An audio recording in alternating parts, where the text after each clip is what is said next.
My question is about the last temptation of Ahab, King Ahab. 1 Kings 22:20-22 describes the last temptation of Ahab. We know from James 1:13 that God does not tempt anyone. So what are we to do with this lying spirit sent from God to either tempt or test or persuade or entice King Ahab to believe a lying prophet?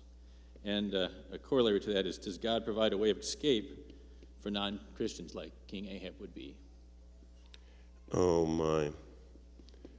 What about unsaved? That's perfect. By the way, I'll do the short one. I'm always supposed to do a short one. No. And we already know the answer to that. God never tempts. So what about this lying spirit? And also, I mean, as long as you brought that up, in 2 Thessalonians, God sends them strong delusion that they should believe the lie. I mean, so there's a lot of theological ramifications of this. But with Ahab, the Lord had already decided that he was going to judge him, and he withheld the judgment only because Ahab walked around, if you remember, walking softly, wearing sackcloth, and God says, look at how Ahab, the vilest king Israel had introducing such wickedness, and God is so moved by humility that even if the worst, wicked, warped, perverted man like Ahab was, even in a little bit responded in humility and contrition to God. God withheld the wrath that was due him at the moment. And so this lying spirit is only connecting back to what Ahab deserved and already God had ordained him to have. So we'll talk about that. So John, I would say that is a great, just this, I want to go to that passage just because I don't think most Christians understand that right now Satan appears with these lying spirits to have access before the throne of God. I mean, the whole accusation of Christians by the devil, it's real, that Satan is the accuser of the brethren. That's his ministry. And he is pointing out what we do wrong. And Jesus, as it says, our advocate with the Father, steps forward. And he is the one who says, no, that's mine. I paid for that. But this is going to open a whole door to look at all the ramifications of the lying spirits and how Ahab turned this trial into a temptation by believing. So that's a great question, John. Sometimes I wish they'd sing longer, don't you? That was beautiful. I was just thinking as I was up there, see my evidence? It was me that was up there. I'm still wet.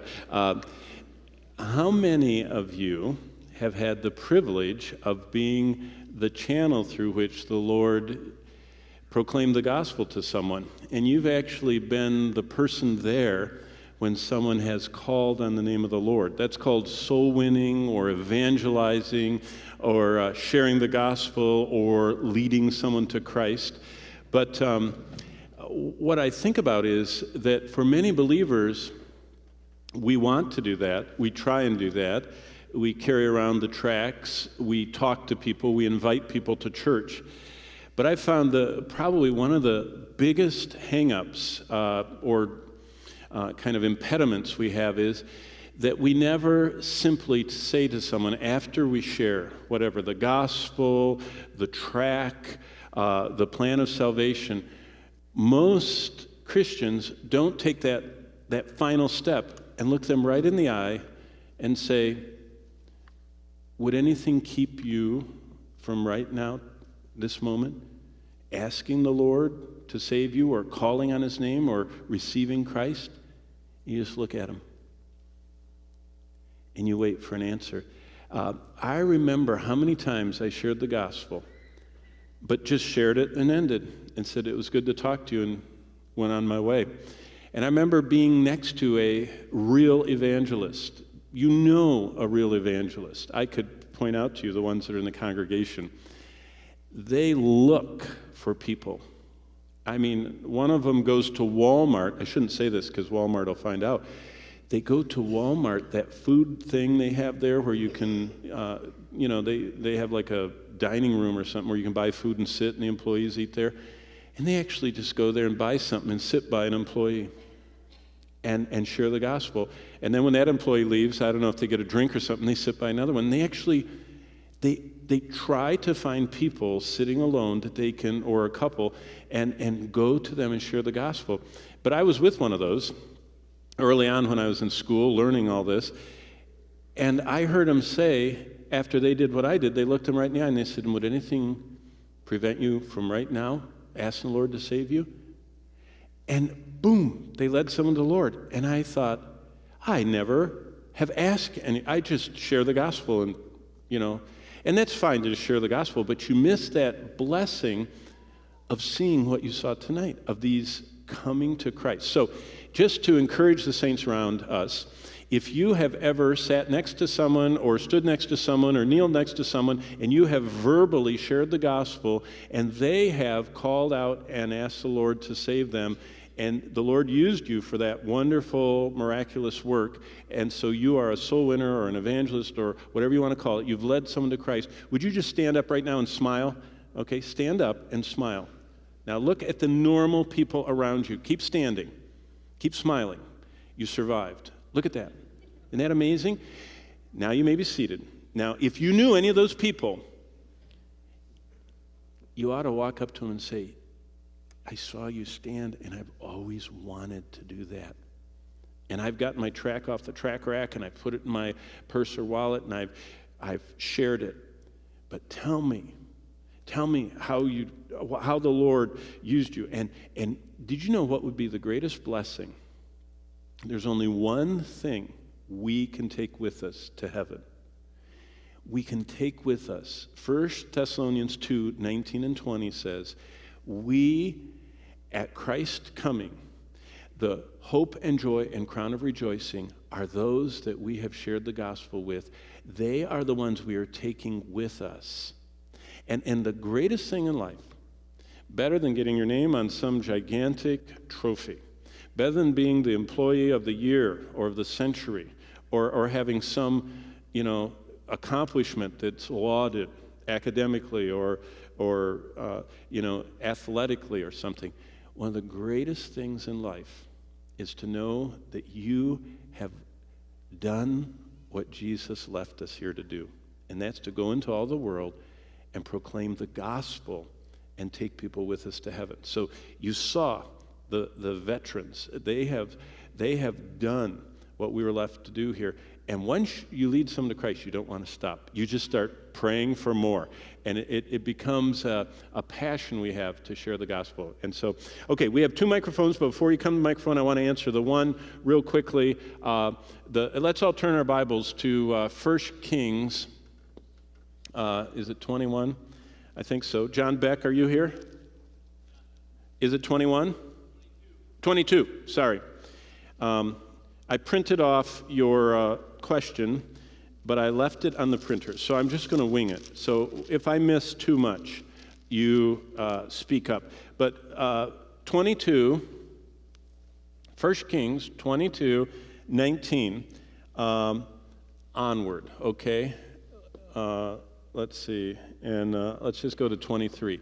So all of you, John Beck, he's one of our faithful Christian school teachers in the area at Heritage Christian Academy, and he also teaches Legoology. And if you know him, he's really good at Legos, and he's a great teacher. But this was his question. And what he asked is, what's going on here? And if the Lord got this demon to tempt Ahab, was this kind of like extrajudicial execution or whatever? I mean, did he tempt him in order to kill him? What's going on? So it was a very good question in light of Matthew 6:13, and lead us not into temptation, in his his final form of the question was, does God not aid unsaved people out of temptation, but into temptation so they can be cut off? So, I mean, those are all great elements of this. But let's start reading in 1 Kings 22, 19 to 23. And just some of the elements that are here.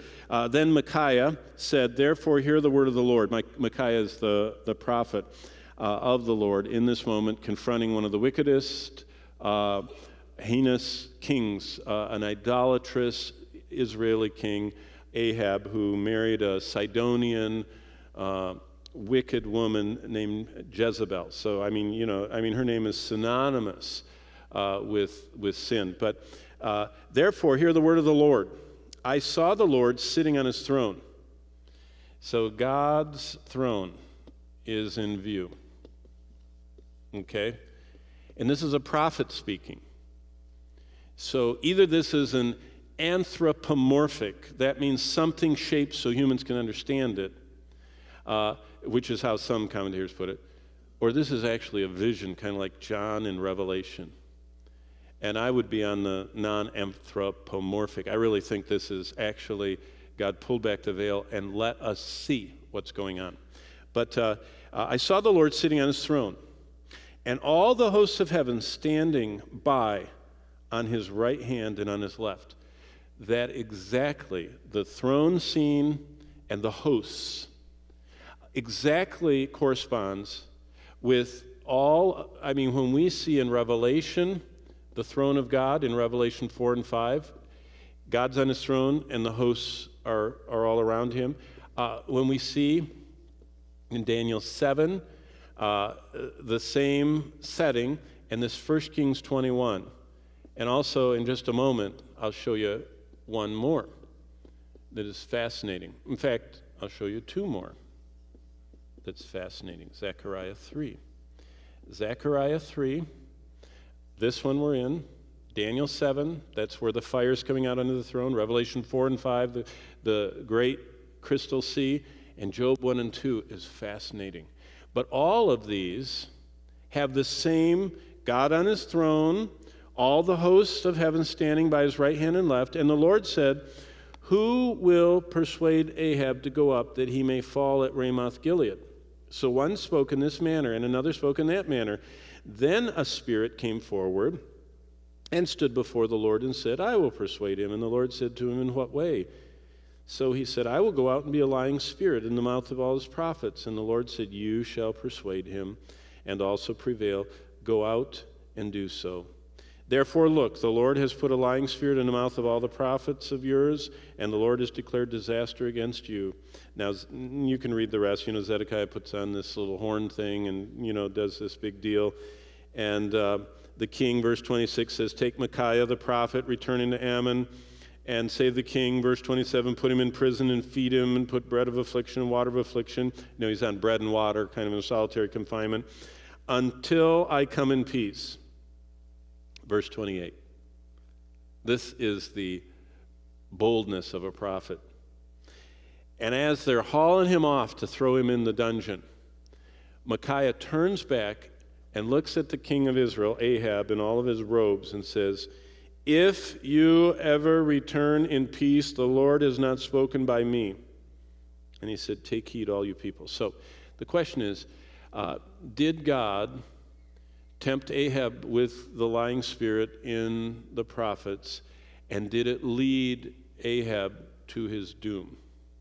Well, we already know that it says in the scriptures that God cannot be tempted with evil, neither tempteth he any man. But every man is tempted when he's drawn away of his own lust. Ahab was lust-driven.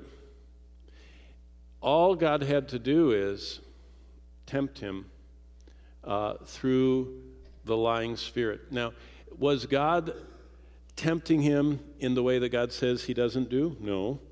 But was he giving him an opportunity to do what he wanted to do? Yes. And look at that. I just love this. I'm glad John asked it. So does God prevent Ahab from destroying himself? No. Did he give him a witness that could have found his way out? Yes. Did he have a prophet standing in front of him saying, I saw God, and God allowed this demon, and the demons made your prophets lie, and if you listen to me, you'll realize you shouldn't go into battle. Did he have that opportunity? Yes, he did. Just like every person will stand mute before the throne of God, because God said, there is no tongue or language where the gospel has not been heard. Enough of the gospel for every single person, whether it's the Aborigines or the Eskimos or the Aleutian Island people or the people that lived in the heart of the Amazon in the time before Christ. Every tongue and language, God has given just enough of the gospel that if they feel after him, he'll reveal more of himself to them. Ahab just got a glimpse of God on his throne. But I love what happened. Ahab dies in battle. Look at verse 29. So the king of Israel said to Jehoshaphat, verse 30, I will disguise myself and go into battle, but you put on your robes. In other words, he says, you be a sitting duck, you be a big target. I'm not going to let anybody know who I am. You go into battle, king of Judah, good guy, the one who knew the Lord. I, the false apostate, idol-worshiping, wicked, under the indictment of God, is going to hide. And I hope they get you, but they're not going to get me. I mean, that's what he was saying, only in code. Disguised himself and went into battle.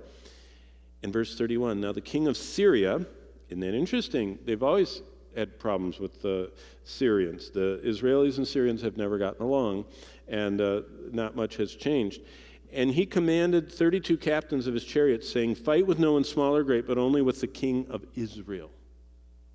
Now that was Ahab, but he didn't look like a king, and he had the king of Judah, the southern kingdom, wear his kingly outfit and go in his kingly chariot. So it was, I love this, verse 32. When the captains of the chariots saw Jehoshaphat, they said, surely it's the king of Israel. Therefore they turned aside to fight against him. So the 32 commanders and all their troops just come buzzing like a hornet swarm toward Jehoshaphat, and he cried out. And it happened when the captains of the chariots saw it was not the king of Israel, however they knew that, they turned back from pursuing him. Now look at verse 34. This is the certainty of God's judgment. In the New Testament, it goes this way, Galatians 6. And be not deceived. God is not mocked. Whatever you sow, you're going to reap. You can't escape the judgment of God unless, as you heard in the testimonies tonight, you're justified freely by his grace.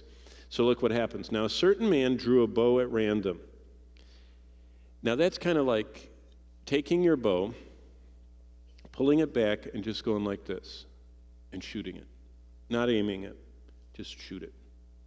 Drew a bow at random. He wasn't really aiming at anything. He just shot one out into the battle.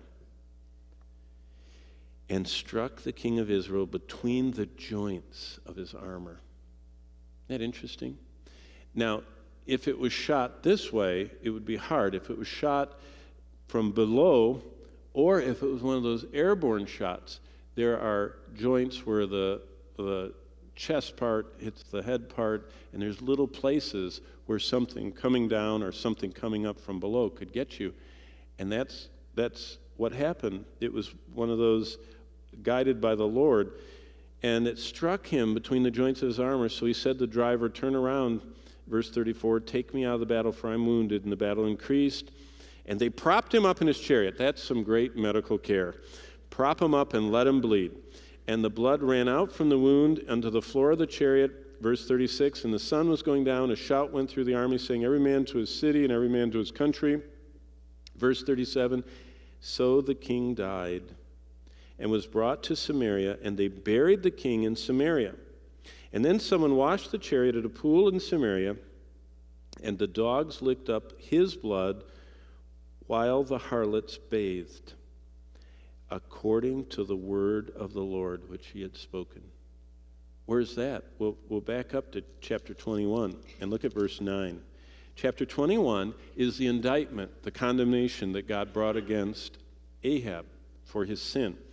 And if you remember Naboth and the vineyard, but look at verse 9. And he said, so he wrote a letter saying, proclaim a fast and seat Naboth in high honor and seat 2 men scoundrels. This is Jezebel's letter to get the vineyard. And they did all that. And verse 15, after they stoned innocent Naboth for no reason other than stealing his vineyard, the king and his wife, they took possession, verse 15, and verse 16. So it was when Ahab heard that, he went to the vineyard. And then here's the word of the Lord. Look at verse 17. And the word of the Lord came to Elijah the Tishbite. Tishbite means from the city of Tishbe. He's from a place and became a Tishbite. And he said, arise, go down to meet Ahab, king of Israel, verse 18, who lives in Samaria. There he is in the vineyard of Naboth. So the Lord's timing is just like that arrow. Just when he was out gloating over the best vineyard that he was lusting after from his palace, looking down at his neighbor's vineyard that had been generationally tended and just beautiful on the hillsides. If you know anything about Samaria and this area, in Naboth's vineyard was on the hillside. It was just beautiful. It was like Napa Valley. The word of the Lord came to Elijah, arise, go to Israel, to meet Ahab, king of Israel, who lives in Samaria, where he is in the vineyard of Naboth, where he has gone down to take possession. Verse 19, you shall speak to him and say, thus says the Lord, have you murdered and taken possession? You shall speak to him, saying, thus says the Lord. Now look at this, verse 19. In the place where dogs licked the blood of Naboth, dogs shall lick your blood, even yours. Wow. The Lord condemned him for the murder of this innocent man, and even knew how he would die, bleeding to death, wash the chariot out in the pool, and all that. Basically, the lesson is God sees greed and injustice. And if you see anything in our world, if you're bothered at all by any greedy injustices, you see, this is the chapter. Verse 2, the Lord knew what they were doing in their house. He watches over the weak in verse 3. Naboth was a weak guy. Verse 4, God's judgment in chapter 21 is inescapable. The wickedness of this man, the king, overpowering a powerless, innocent person. The Lord says, you can't escape my judgment. In verse 7, Jezebel, all of her stuff, God weighs our motives. God knew exactly what Jezebel was doing. He knew her wicked motivation. She wrote a letter, verse 9. God reads our mail. Did you know he knew what she wrote in the letter? God sees everything that we think and say and do. And verse 11, this whole plan, God knew her plan that she was working out. And in verse 15, the arise and take the vineyard, God sees our injustices. And I could go through, you can do the same thing. But for that, this scene that John Beck had is set forth for us. God already had proclaimed Naboth was innocent. Ahab and Jezebel were wicked in murdering him to greedily take his possessions. And God knew he was going to die. But the Lord used this scene to set before him a temptation that he knew he couldn't pass up. He was getting the free army of the southern kingdom, which God was blessing, to come with him, Ahab was, into battle. He was retreating, letting the good guy fight the battle, and he was going to watch them win for him. And he could not resist that temptation to go into battle, even though the Lord said, because he said, I'm going to take care of myself. I'm going to hide out in my disguise. And so what I want you to see is this scene, though, what's troubling about this is a demon at God's throne. Isn't that troublesome? When we think of heaven, we think of perfection and holiness and everything. But did you know Satan is in front of the throne of God in Job 1 and 2? Satan is not pictured in the Revelation 4 and 5. Satan is not pictured here, but he's here where we just were, and he's really here in Zechariah 3. So, all this to say, it is not unusual to have Satan and the demons coming before. And why that is, in fact, I'm sure that if we allowed John to get near the microphone, he'd say, why would God allow? In fact, John, can you say that? Yeah. I'm glad you asked that. So that was his follow-up. Look at Job chapter 1, because I want you, in the morning services, we're next going to the second half of verse 13, where the second half of the lead us not into temptation, but deliver us from the evil one. What exactly do we mean by deliver us from the evil one? Deliver us from one of the main things here and here and here that Satan is doing, and that is that he is accusing us who are believers. So look at Job chapter 1. You remember the story. Verse 6. And this is a fascinating peek into heaven. And there was a day, this is chapter 1, Job. Go to the middle of your Bible, Psalms, back up one book, Job, Psalms. So right in the middle and back one. Book of Job, probably the oldest book in the Bible as far as the events were recorded probably by Moses about a man who lived just after Noah's flood, probably. And so this is probably the first book of the Bible written. Moses, according to the Jews, wrote it before the Pentateuch. He wrote it for the children of Israel suffering in Egypt. The Pentateuch was written after they came out in the Exodus, and they were getting the revelation of God. So this probably is the oldest as far as first written, not earliest seen, because creation is before it, but the earliest written. But verse 6, now there was a day when the sons of God, who are the sons of God? Chapter 38 of Job calls the sons of God the angels that were witnessing the creative work of God. So these are angels, sons of God, angels in the book of Job. The sons of God came to present themselves before the Lord, and Satan also came among them. That's the troubling part. What? Satan? Present himself before God's throne? Yes. Yes, he is a creature under authority. He's the highest, he's the greatest, he's the most powerful. He is amazingly intelligent, but he's under God's authority. And so the angels come and present themselves before the Lord, and Satan came among them. By the way, Satan means adversary. Satan in Hebrew is the adversary. So actually, this is the kind of the transliteration of the word, but it means an adversary, someone that stands against, and that is Satan's ministry. He is adversive to us. He is adversarial. He is an adversary to God's people and God's plan. And he came among them, and the Lord said to Satan, "Where are you coming from?" And Satan says, "From going back and forth on the earth and walking back and forth on it." Walking back and forth on land denotes in the scriptures talking about control and ownership. This is the first expression of what Paul says in Ephesians 2, that the God of this world, Satan is the God of this world. He's also called the prince of the power of the air. So Satan is very much, in fact, 1 John 5 verse 20 says, the whole world lies in the lap of the evil one.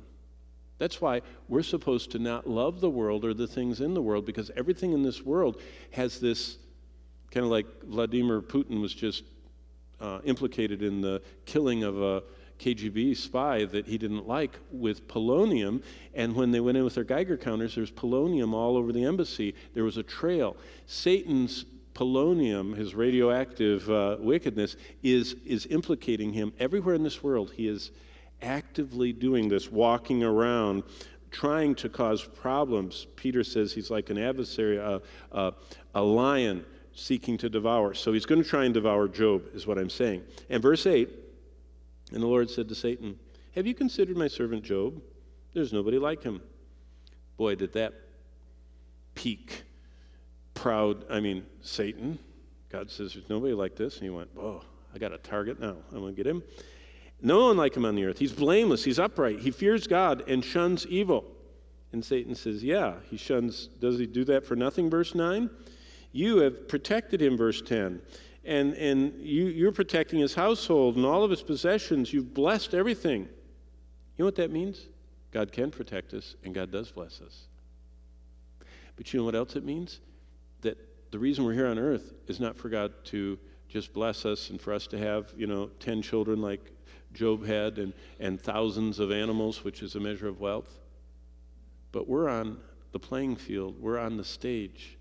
And there's a cosmic conflict that John Beck's question opens briefly. We don't usually think about this, that what we're doing on earth, living out our life, getting our car fixed and buying cheap gas while it's cheap and trying to make ends meet and going to work and back and living life is just a part of a cosmic battle going on between God and all the unfallen angels and Satan and the fallen angels called demons.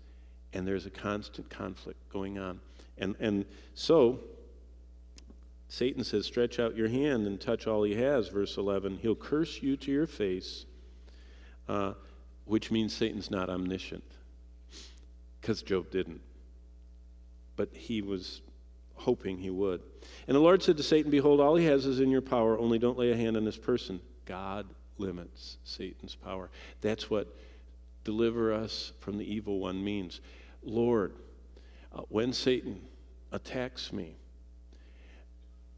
remember the ceiling of his love and the walls of his omniscience and omnipotence and his presence with us.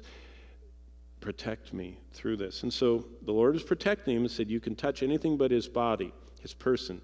So Satan went out, and there was a day when his daughters were eating and drinking, and a messenger came and said, oxen were plowing. Verse 15, the Sabaeans. Satan can move armies. When you look at what's going on, the atrocities, the murder, the horrific stuff going on, Satan is a destroyer. And he can prompt armies like the Sabaeans or modern ones, and they killed them with the edge of the sword. Verse 16, while he was still speaking, the fire of God fell from heaven. Satan can send fire from heaven. He does it in the tribulation. The false prophet can call down fire at will. Satan can send fire from heaven. So don't think if someone all of a sudden off somewhere says they saw a fire from heaven that God confirms something. Satan can send armies to kill. Satan can bring fire from heaven and burned up the sheep, verse 16. And while he was still speaking, the Chaldeans, now we're getting close to them, that's Iraq, formed 3 bands and killed the servants and took that. And look at verse 19. Suddenly a great wind. Satan uses storms.